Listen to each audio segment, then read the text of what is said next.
नमस्कार, मैं डॉक्टर रेनू अरोड़ा आज फिर आपके सामने उपस्थित हूँ कुछ नए विचारों के साथ, कुछ नए टिप्स के साथ। आज मैं बात करूँगी जीवन की सार्थकता पे कि जो जीवन हमें मिला है, ये हमने इसको जो जिया है वो कितना सार्थक है या नहीं है। ये हमारी ज़िंदगी का एक परम सत्य है कि अगर जीवन मिला है तो मृत्यु निश्चित है और एक ना एक दिन सबने चले जाना है। कोई पहले जाएगा, कोई पीछे जाएगा। कभी कभी हम ऐसा करते हैं कि नहीं, ये तो हम लोग अभी ये काम नहीं करेंगे, अभी तो हमारी जवानी है, अभी हमारा बचपन है, अभी हमारा ये करने का उम्र नहीं है। तो हमें ऐसी सब चीज़ों से बचना है, क्योंकि अगर जीना सच्चाई है तो मृत्यु भी उतनी बड़ी सच्चाई है और ये एक शाश्वत सत्य है जिसको ज़िंदगी में कोई बदल नहीं सकता। हम क्या करते हैं, दुनिया में आते हैं, पैदा होते हैं, अपनी धन संपत्ति, पूंजी, शोहरत, मान, यश, ये सब इकट्ठा करने में लग जाते हैं और ज़रा सा भी ध्यान नहीं देते कि हमारी ज़िंदगी जो है कहाँ चल रही है, कैसे है। अपने जन्म लेने के उद्देश्य को हम भूल जाते हैं और हमारे सामने जब मौत आकर खड़ी हो जाती है तब हमें लगता है कि नहीं, हमें कुछ करना चाहिए। हम अपने बच्चों में, अपने ऑफिस में इतने व्यस्त हो जाते हैं कि हमें कुछ मिलता ही नहीं है। क्या करें, कैसे करें, कैसे पूरा करें। तो जब हमारा जाने का समय आता है तो हमें अवसाद आ जाता है, हमारे अंदर एक रोष आता है कि हमने ये काम पहले क्यों नहीं किया। वक्त निकल गया, गया वक्त क्या कभी किसी के हाथ आता है? कभी भी नहीं आता। तो आज हम जो जिंदगी हमें मिली है, कर जा जिंदगी में कुछ काम ऐसे, कर जा जिंदगी में कुछ काम ऐसे, छोड़ जा नक्शे कदम औरों के आने के लिए। कर जा जिंदगी में कुछ काम ऐसे, छोड़ जा नक्शे कदम औरों के आने के लिए। मतलब हमें जिंदगी से जाना है, ये सबको पता है, जो आया है वो जाएगा। तो हम क्यों ना कुछ ऐसे काम करें जिससे लोग हमारे से प्रेरणा लें।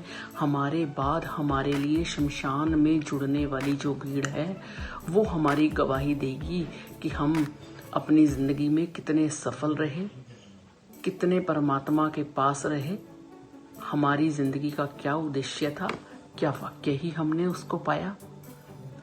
तो हमारे में से बहुत से ऐसे लोग हैं जो मौत सिर पर आकर खड़ी भी हो जाती है तो भी जागते नहीं हैं। ये तो पता है कि मौत कभी भी आकर हमारे सिर पर आकर खड़ी हो जाएगी और आकर ले जाएगी। इस समय ना हमारे पास सोना काम आएगा, ना चांदी काम आएगी, और कोई भी हम यमराज को कुछ देने की कोशिश करेंगे वो हमें एक पल भी नहीं देगा, क्योंकि हमारी नियति का चक्र तो निश्चित है। तो अब हमने करना क्या है, जीवन को सार्थक बनाना कैसे है। अब तक हम अपने लिए बहुत हमने अपने लिए काम किए, बहुत सुख समृद्धि अपने लिए इकट्ठी करी। अब वक्त है कि हम कुछ दूसरों के लिए भी सोचें, दूसरों के दर्द को भी महसूस करें। जब हम दूसरों के दर्द को महसूस करते हैं तो ऊपर वाला हमारे साथ ऑटोमेटिक रूप से जुड़ जाता है, क्योंकि हमारे मन में दया, क्षमा, याचना, ये सब चीज़ें ऐड हो गई। तो ऊपर वाला वहीं आता है जहाँ ये सब चीज़ें हों। आप किसी के दर्द को देखकर जब खुद के मन में, किसी के दर्द को देखकर जब खुद के मन में दर्द उठने लगे ना, तो समझ लेना आपकी ज़िंदगी सार्थक हो गई। और अगर आप किसी के दर्द को देखकर ये महसूस नहीं कर पाए तो आपकी ज़िंदगी जीने की सार्थकता नहीं है कि अभी तो उस पर कष्ट आया, मेरे पे थोड़े ना आया, जब आएगा तो देखेंगे। आप समझिए उसके लेवल पे जाकर कि वो उस समय, वो इंसान, वो व्यक्ति किस तरह से उन दुखों से, उन कष्टों से निकल कर आ रहा है। और परिवार और समाज के साथ साथ हम राष्ट्र धर्म का भी पालन करें और ये ना सोचें कि भैया ये हमारा काम नहीं है, ये तो कंट्री है, कंट्री का तो चलता रहेगा, हम पहले अपने घर को देखें, मेरा किसमें लाभ हो रहा है मैं वो करूं। नहीं, अभी भी वक्त है, वक्त रहते संभल जाइए, ज़िंदगी को समझिए। हमें अपने परिवार के साथ साथ जब तक हम अपने देश की मिट्टी, अपनी धरती से नहीं जुड़ेंगे तो चीज़ें सार्थक नहीं होंगी। हम इस धरती माता की जो है, हमारे ऊपर जो बोझ है वो कैसे उतार पाएंगे। वो सब कुछ सहकर भी हमें सब कुछ देती है, वो सब कुछ सहकर भी हमें सब कुछ देती है, तो क्या हमारा कोई फर्ज नहीं बनता? वो सब कुछ सहकर भी हमें सब कुछ देती है, तो क्या हमारा कोई फर्ज नहीं बनता कि हम भी उसके लिए कुछ कर पाएं? हम उसकी बराबरी तो नहीं कर पाएंगे, कम से कम उससे उसकी सहनशीलता, क्षमाशीलता, बिना चुपचाप कोई संघर्ष किए वो हमें सब कुछ देती चली जा रही है, तो कुछ गुण तो उससे सीख लें। जिंदगी कैसे सार्थक करेंगे? हम अपने बच्चों को क्या देंगे जब हमने खुद ही जीवन जीने की कला नहीं सीखी है? हमारे मन में खुद ही किसी के लिए कोई दया, क्षमा भाव, कोई दान देने की प्रवृत्ति कुछ है ही नहीं। क्यों? अगर जिंदगी को सार्थक करना है तो हमें मानवता के गुण अपने अंदर जगाने होंगे।